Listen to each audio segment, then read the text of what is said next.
morning everyone and a happy new year. It's the 1st of January 2022 and it's time for the long promised service for the little lady of the family, the Opel Corsa. And today is going to be a bit more fun than usual because this is my lady's car and my lady expressly asked me to let her do the service herself, which means that throughout the film I'll be doing most of the talking and she'll be doing most of the work. So that's gonna be fun. And this service is going to cover the change of the filters, the air filter, the cabin filter, the oil filter obviously, as well as fresh oil and a new batch of spark plugs because they're due. The ones inside the car have about 50,000 kilometers. And throughout this film, we're also going to do a couple of fun experiments. And with that said, let's go over the components that we'll be using and the current state of the car. So let's start with the oil. I'm going to use Ravenol HLS. This is the same oil that I've used on the previous service for this little car, and its behavior was very good. I've actually had no oil consumption whatsoever in 10,000 kilometers, even though the manual actually says it's possible to expect up to 0.6 liters per 1,000 kilometers, which seems a bit too much. But anyway, in our case, with this oil at least, and with the state of the engine, which appears to be very good, I've had no oil consumption. The essential bit to know on Opel products is that whatever oil you use, it needs to be Dexos something approved. For Europe, it needs to be Dexos 2 approved.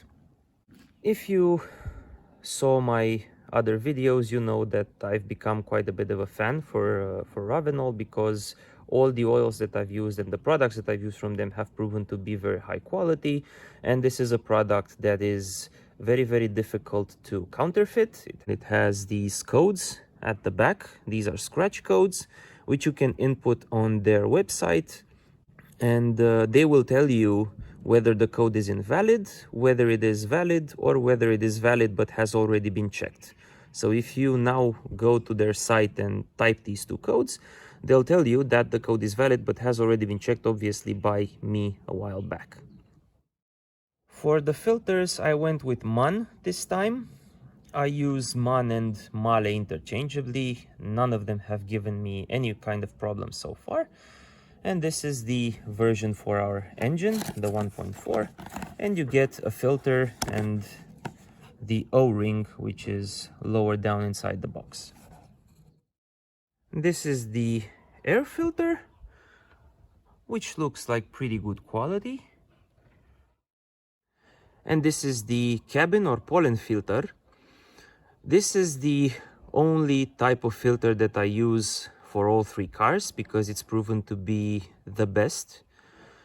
It has all manner of protections inside for dust, for small particulates. It says here for diesel soot. It also has active carbon, antibacterial, etc., and it is genuinely really good. I like it, my father likes it on the Kia as well, so no reason to change it for anything else.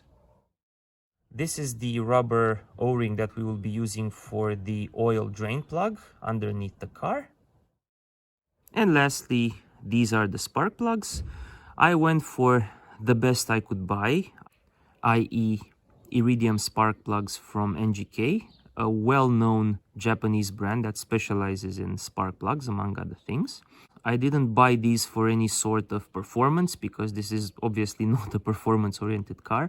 However, iridium spark plugs are known for two other benefits: very long life, much longer than your standard spark plugs, and also a much cleaner spark, which supposedly helps with a cleaner and more complete burn of the gasoline inside the cylinder, which leads to a smoother operation and slightly better gas mileage. And at the time of filming, the car has 113,293 kilometers, And the previous service that I did was at 103,400 kilometers, so nearly 10,000 kilometers ago. And as I explained in my other service videos, I apply a policy of changing filters and oil every 10,000 kilometers irrespective of the car. So I'm doing that here as well. And with that said, let's get to work. We're going to start with the changing of the oil. And in doing so, we will also be running our first experiment, which comes from the observation that it can be somewhat tedious to go underneath this little car in order to access the oil drain bolt. Which is why what we're gonna do is we're gonna try one of those small oil pumps that get hooked up to the car battery, and we're gonna see just how much oil that thing can remove from the engine on its own. The rationale being that we have 4 liters of oil in the engine, and if, for example, the pump removes like 3.9 liters, then it means we don't really have to go underneath the car and drain the oil using the drain bolt. Whereas if, for example, the pump will only remove like 3 liters or less, we know that the pump is not really going to help us for this particular engine, and we will always have to drain the oil from underneath. With that said, I've connected a battery charger to the battery because we will be using charge from the battery for the pump. And in just a minute, we're going to hook the pump and start draining. Here is our little pump already connected to the battery. The output pipe has been routed to a glass jar, which allows us to measure the volume in detail. And the thinner input pipe, we're going to drive through the oil dipstick channel. We're going to remove the dipstick and push the tube all the way down. And before we start, we're also going to open the oil cap because we need to allow air to enter inside the engine as we're draining. Otherwise, the draining is going to take longer and we may not be able to drain as much of the oil as possible. My lady has connected the input tube inside the oil dipstick as well. The oil cap looks pretty good, so no cappuccino, and the coolant level is pretty much the same as it was in the spring when we changed the coolant. You can check out the dedicated video for this on my channel. And with that said, let's start the pump and see what we get.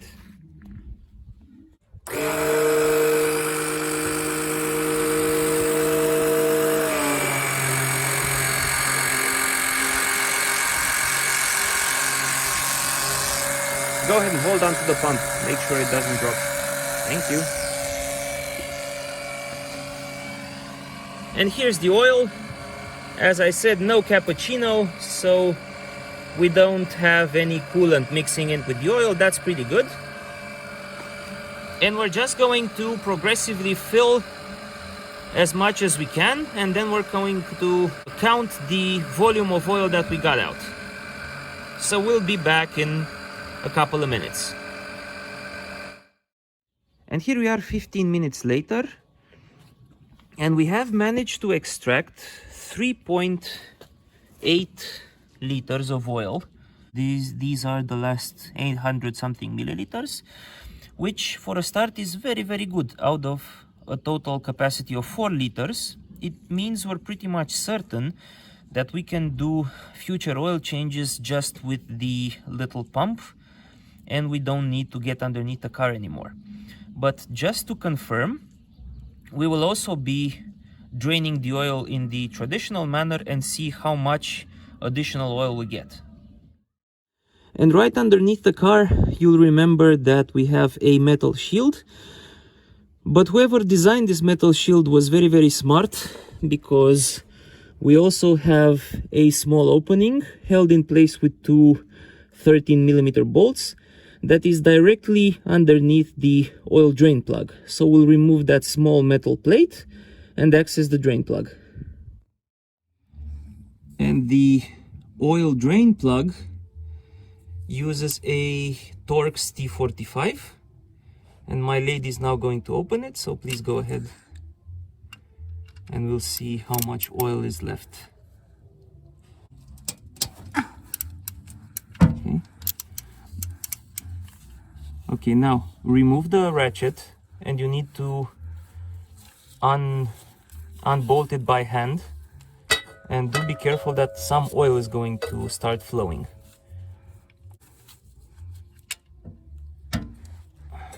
Oh, sorry, it's still there. Can you open it by hand? Yes. Awesome. And you'll need to be quick because, as I said, oil will start flowing. And try not to lose the bolt inside the measuring glass. There you go. Awesome.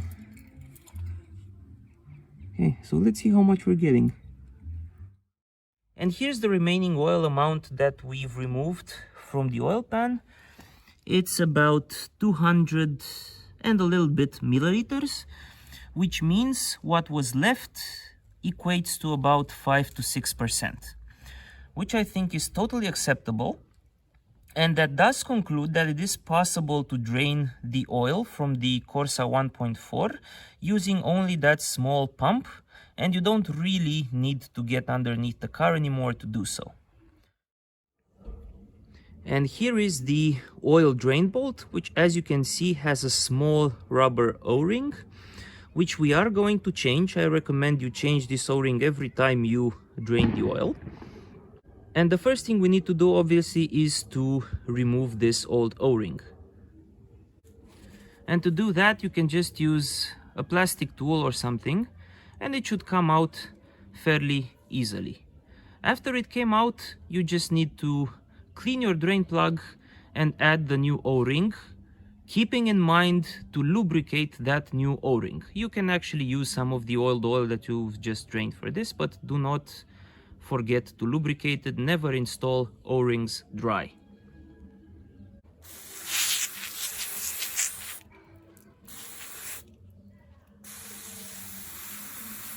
Perfect. And here is the new O-ring, and we now grab some oil. I'm using old oil, but it doesn't really matter if it's new or old. The important thing is for the O-ring to be lubricated, just like that, so it doesn't leak.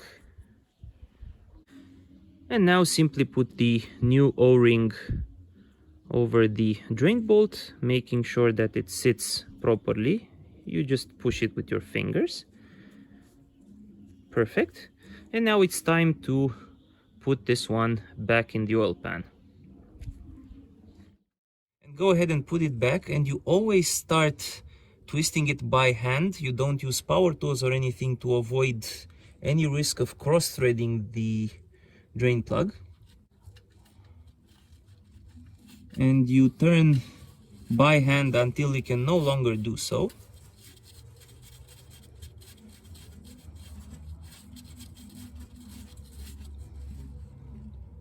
Okay, and now we grab the torque wrench, and the torque setting for this bolt is actually written, as you can see on the old pan, it says 14 Newton meters. And with the torque wrench, just torque it, that's it, until it clicks. Perfect, and we're done. If you want, now you can just grab some more brake cleaner and clean the underneath of the pan, but that's totally up to you. And we can now move on to tackle the oil filter. And down there is the engine oil filter and its housing. It's placed in a rather unfortunate position on this 1.4 liter. But in any case, it takes a 24mm hex to open, and you might need something like a universal joint or something to be able to twist it.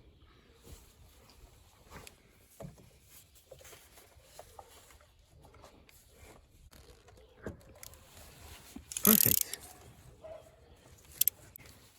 And we're slowly going to turn it until there it is. And we're done unscrewing it. Now you just need to simply take it out with your hand. When you take it out, make sure to immediately twist it upwards so that no more oil drains to the bottom. And again, you may struggle a bit, but it comes out eventually.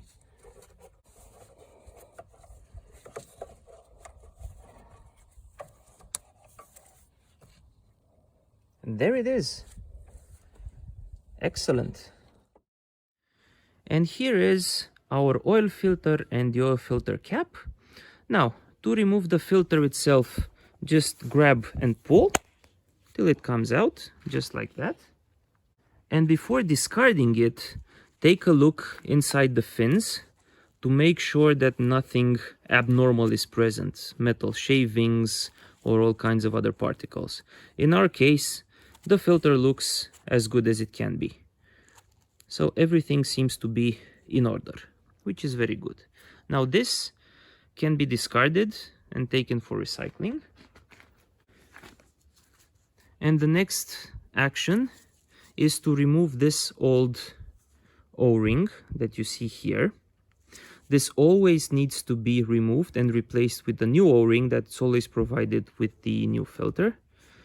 And I just like to use a plastic tool to remove it to make sure I don't scratch the plastic cap. And pull until it comes out. And this old O-ring also can be discarded. Now if you want, go ahead and clean the inside of the filter housing with some brake cleaner, and then move on to installing, first of all, the new O-ring. And with the new O-ring, just as we did before, you always start first by lubricating it.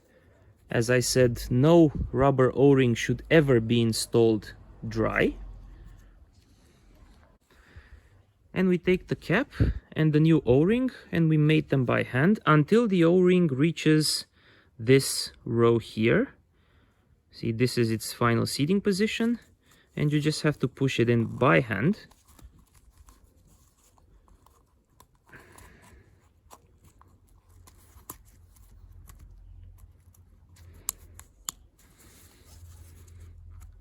And slowly work your way down until it's in place. Now, once it is in place, double check to make sure that it's not twisted anywhere and that there are no debris that might scratch it or anything. In our case, it looks pretty good. And the next step is to install the new filter. Now, one important thing that you always need to do whenever you buy aftermarket parts is always compare the old and the new. They need to be absolutely identical. This is just a leaf of something. Okay. They need to be absolutely identical in size. And in our case, if you put them side by side, they have the same shape and the same dimensions, which is perfect. So we can proceed to install the new filter as well.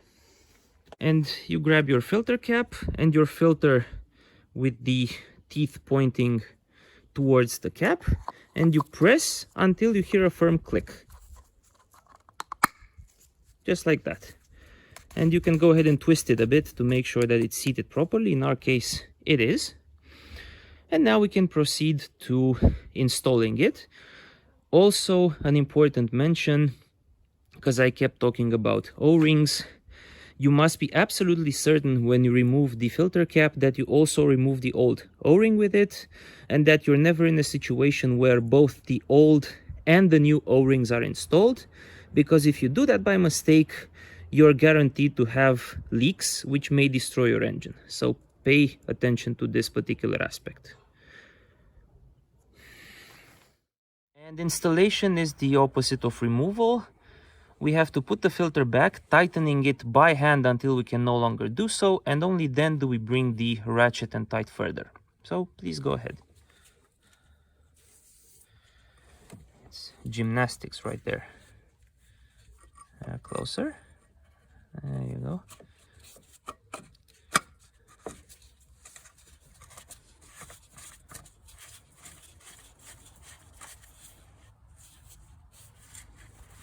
And you should feel it harder to tighten once the O-ring gets near the metal filter housing. Okay, I think that's it. Now we have to get the ratchet and tighten a bit further. And this has to be twisted like so, because now we're tightening.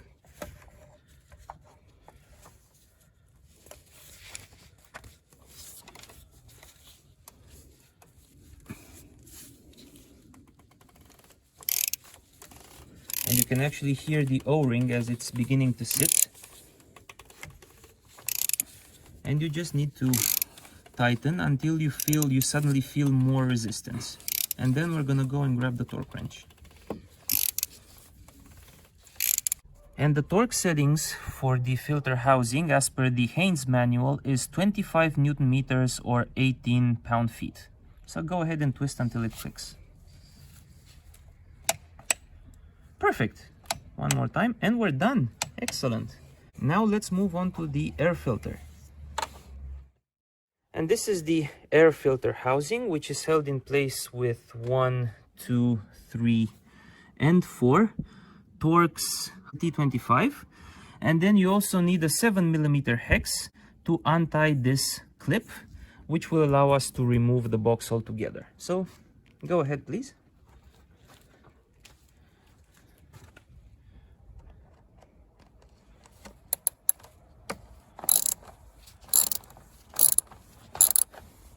I don't remember if these are actually held in place. Hold on a sec. Oh, I think they're actually held in place by the plastic, so you can't really drop them. Perfect. Okay, and so that's one.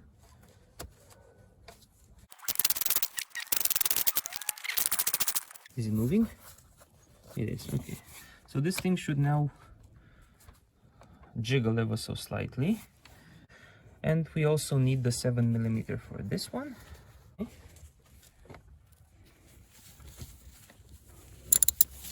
This doesn't take too much effort. I think that's enough. Alright, so the air duct is removed from the filter housing, the bolts are all untwisted, and you can now go ahead and try and remove the filter housing. And the last thing to keep in mind is it's also held in place with the 3 plastic lips at the back, so you need to pull it like this and then you're able to raise it.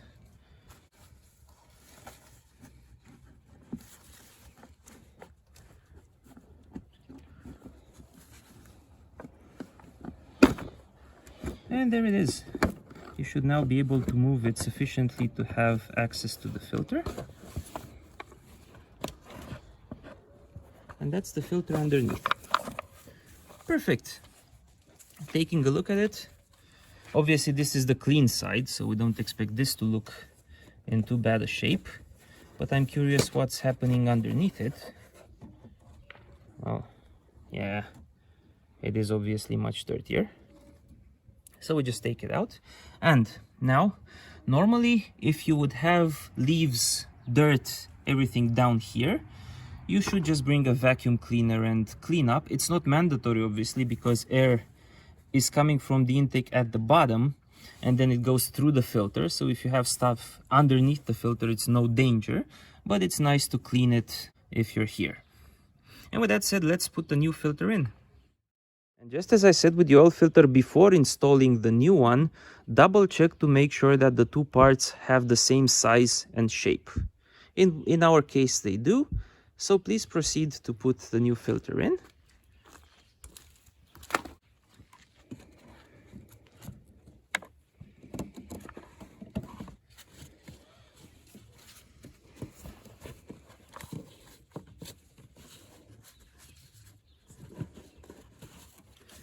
And when you do put the filter in, triple check that all sides seal properly against the underside of the filter box.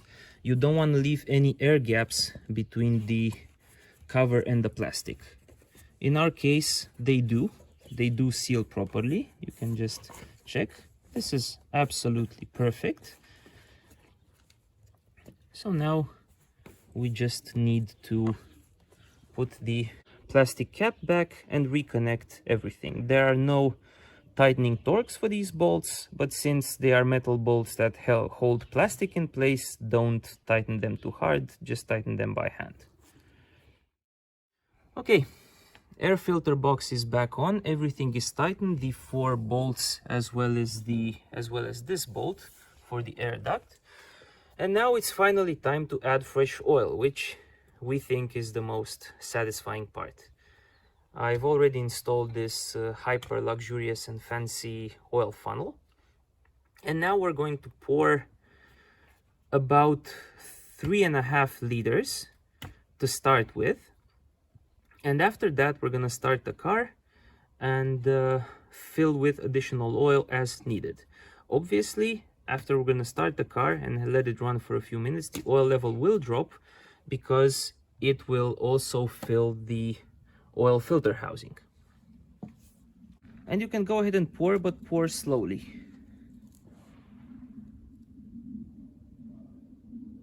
Well, a bit faster.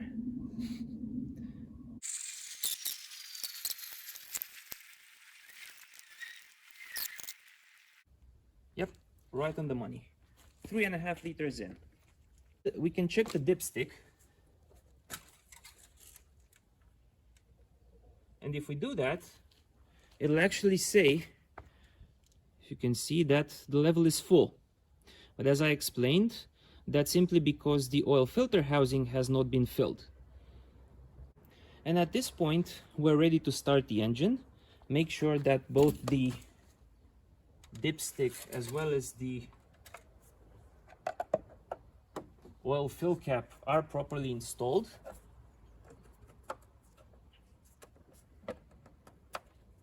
Just like that.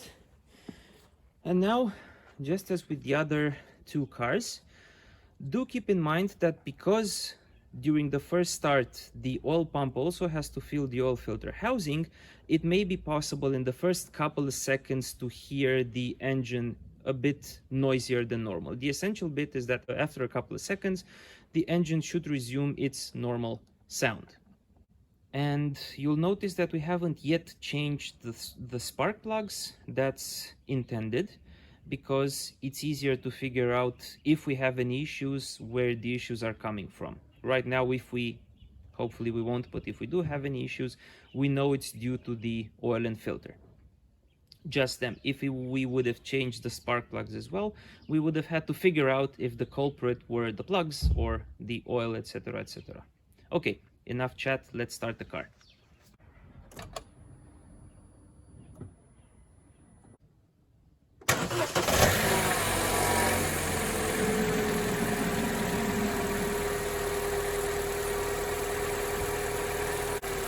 Okay, we've started the car and it sounds absolutely fine. And now let's check for leaks. So underneath the car, there's no leak from the oil pan, which is perfect. And up here, as you can see, there's no leak from the filter, no leak from the oil cap, and no leak from the dipstick. So we're just gonna let it idle for 1 or 2 more minutes, and then we're gonna check the oil level and top up as needed. We've stopped the car, we've waited a couple of minutes for the oil to cool down. Let's check the dipstick.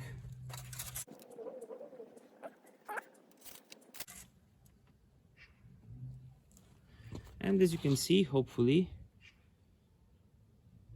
it's half full now, which is fine, which is what we were expecting, because the difference between low and high on this dipstick is 1 liter, and we are only half a liter above 3 liters.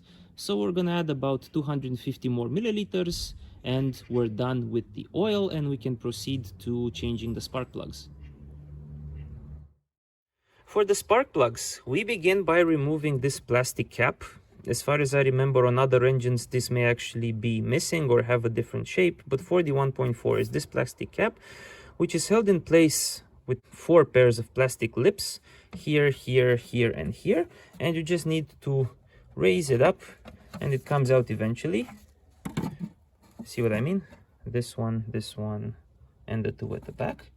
And we put this to one side to reveal the coil pack and also a lot of dirt. And why I'm mentioning this is because when we actually remove the spark plugs, we will have access directly to the combustion chamber, and it's a really bad idea to let dirt, dust, rocks, or whatever, leaves, etc., to fall into the combustion chamber. So before we touch the spark plugs, we need to do a bit of cleanup with some degreaser, with some vacuum cleaner, whatever you choose, but just make sure that the working surface around here is clean. And after the cleanup, we proceed with removing the electrical connector to the coil pack. For that, you use a flathead screwdriver to pull the orange connector apart, just like that. And then you can pull the entire connector out gently.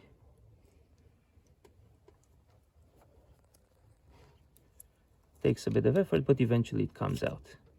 Excellent. And just put that to one side.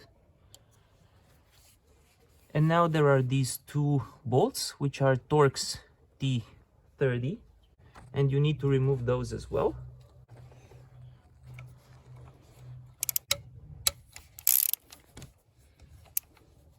Yeah, they're not held in place very, very tight. We just need to make sure we don't lose the bolts afterwards. I think these are a bit long.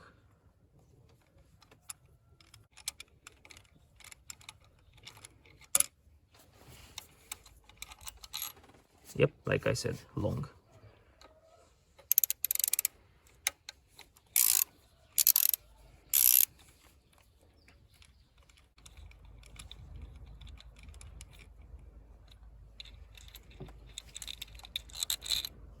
Perfect.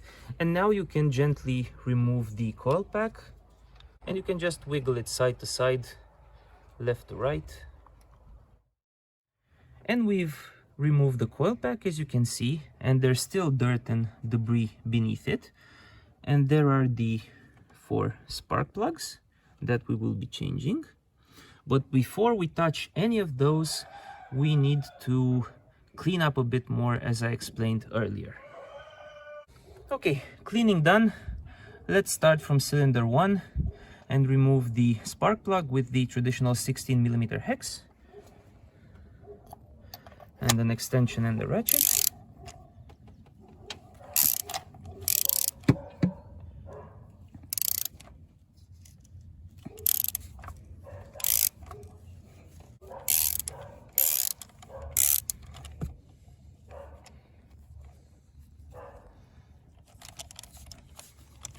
If we're lucky, the spark plug should come out as well. If not, we're just gonna use a pair of thin pliers to pull it out.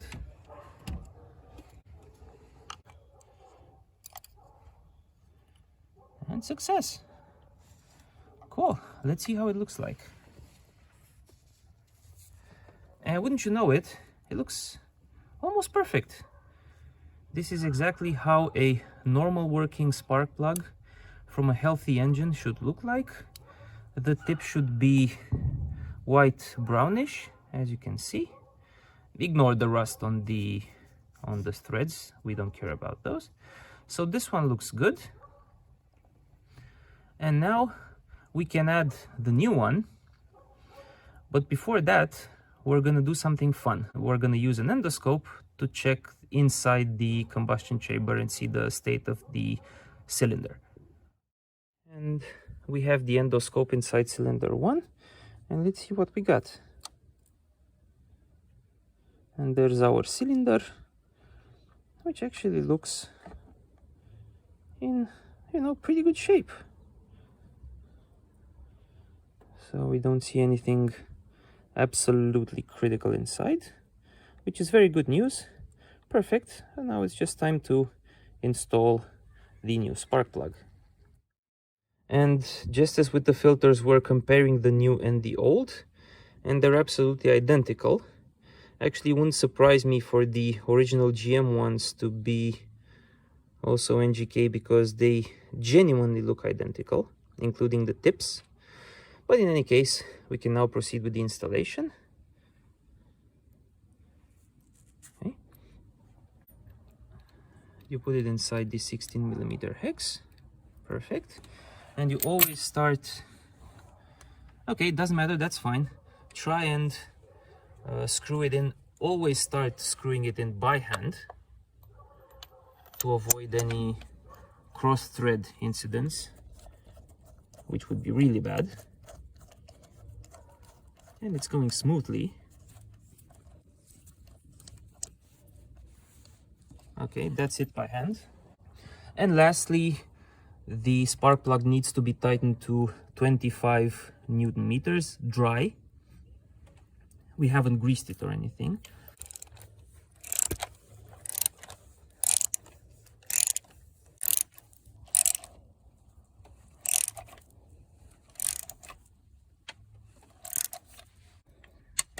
Okay, perfect. That's one.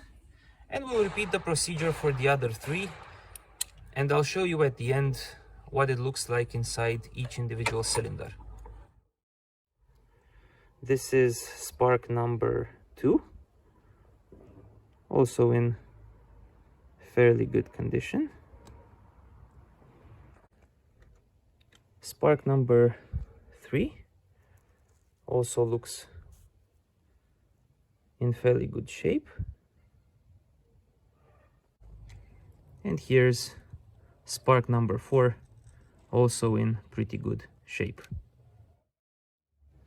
And this is inside cylinder number 2, which appears to be close to top dead center.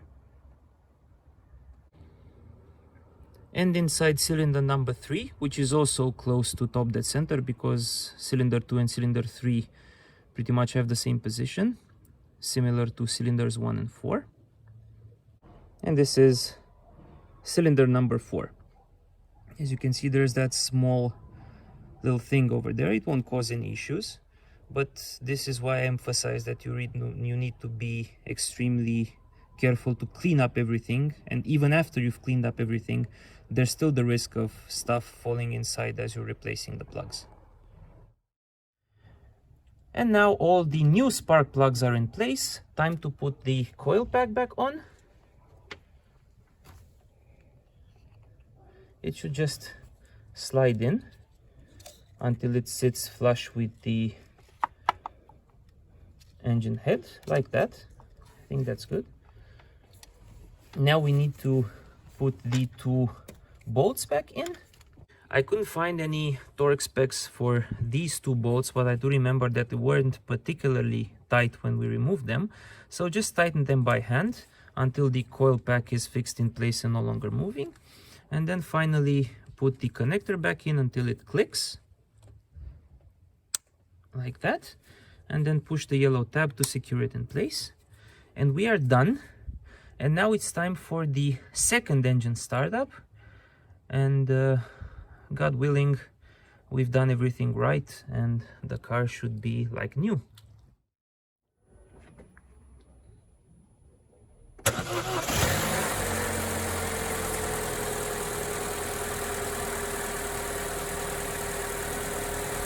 And it works like a dream, which is absolutely perfect.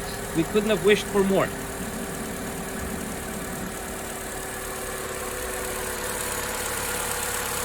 So, everything looks fine now. The last item on the list is the cabin filter and we should be done. And regarding the cabin filter, to access it first you need to literally remove the entire glove box. If you open it, you'll see it has 4 Torx T20 screws. That's one. That is the second one. And underneath, that's the third. And there should be a fourth, though apparently it's missing for one reason or the other. Anyways, I'm gonna remove these bolts, take the glove box out, and then continue. And here's the entire glove compartment out.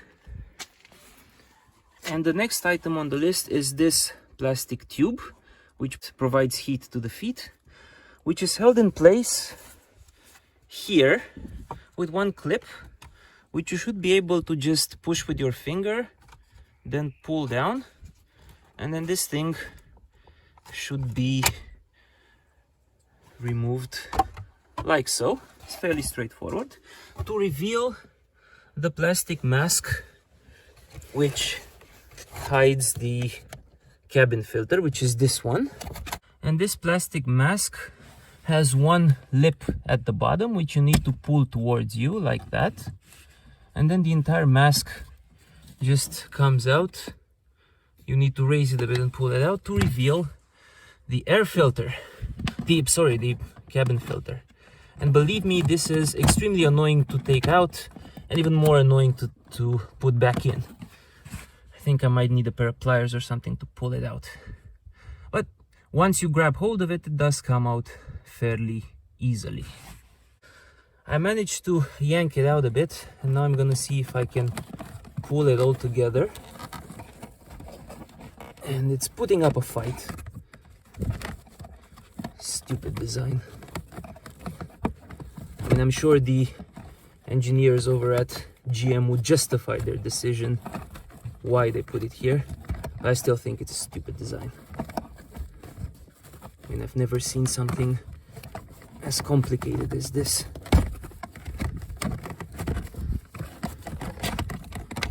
Ah, it came out. Hallelujah. Okay. This is the former filter. This is how it looks like. I think this is the outward facing side because it's very dirty. This is the inward facing side. And now I'm just gonna put the new one back in. And here is the new cabin filter, which looks like this on one side and completely clean on the other. At the bottom, it tells you how it should be installed. You see those arrows saying airflow. And the air should flow from that side over to this side. So we need to install the filter such that the arrows are pointing like that. One nice thing about this series of Mann filters is they always give you a manual which tells you with pictures how you should proceed to install the filter. And here at the end there are the steps for the Corsa D, which are the steps that I showed you earlier. They tell you pretty much what I just said. So I'm going to grab the filter and start shoving it in. And after a good couple of minutes of saying some very nice words and shoving the thing in, I managed to get it in. Hopefully it's seated up well.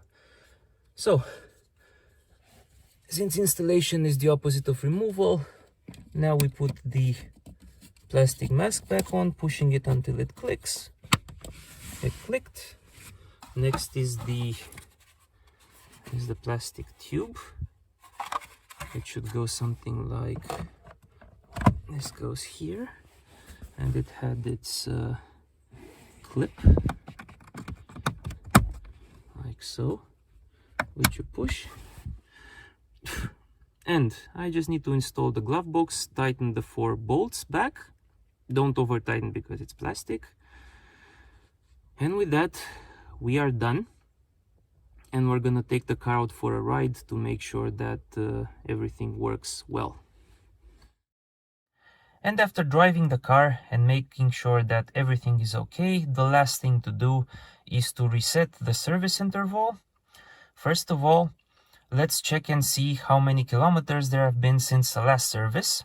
For that, put the ignition to on, but don't start the engine. And for the trip reset button, press it 4 times and hold on the 4th for a number of seconds. And the display at some point should change. So 1, 2, 3, 4 and hold for about 10 to 15 seconds, if I remember correctly.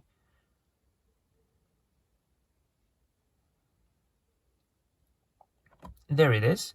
And you need to press 1, 2, 3, 4, 5, 6, 7, 8, 9, 10, 11, 12. Oh, here it is. So 11, unless I didn't count properly. And you see this indicator here, 10,083. This is the number of kilometers since the last service. So as I said before, give or take 10,000. And we want to reset this number back to 0. And what we need to do is first of all hit the brake pedal and then press the trip reset button once so that the mileage appears here. and then we press and hold the trip reset button, and we put the ignition on without starting the engine.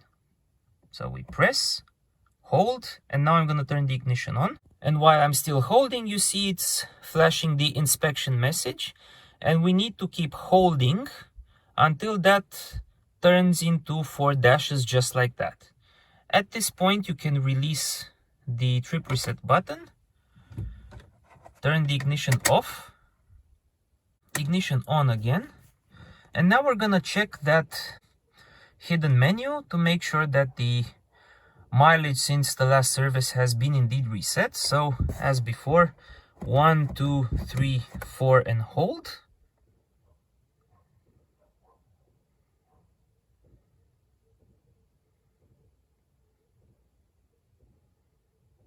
And 1, 2, 3, 4, 6, 7, 8, 9, 10, 11, 12.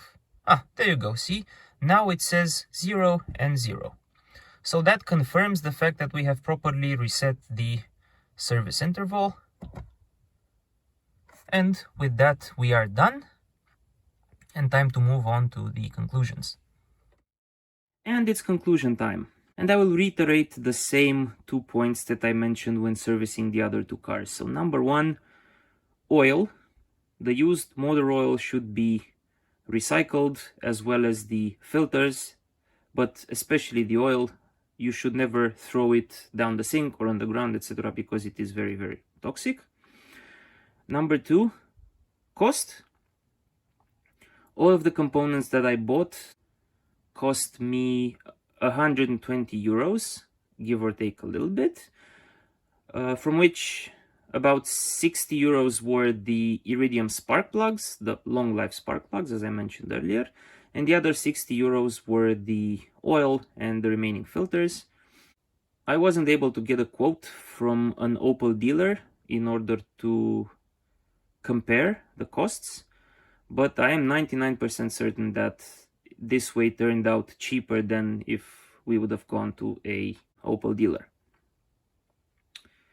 And with that said, thank you very much for watching. If you like my videos, I would be very happy if you subscribe to my channel. Have a good night, and I will see you all next time. Bye!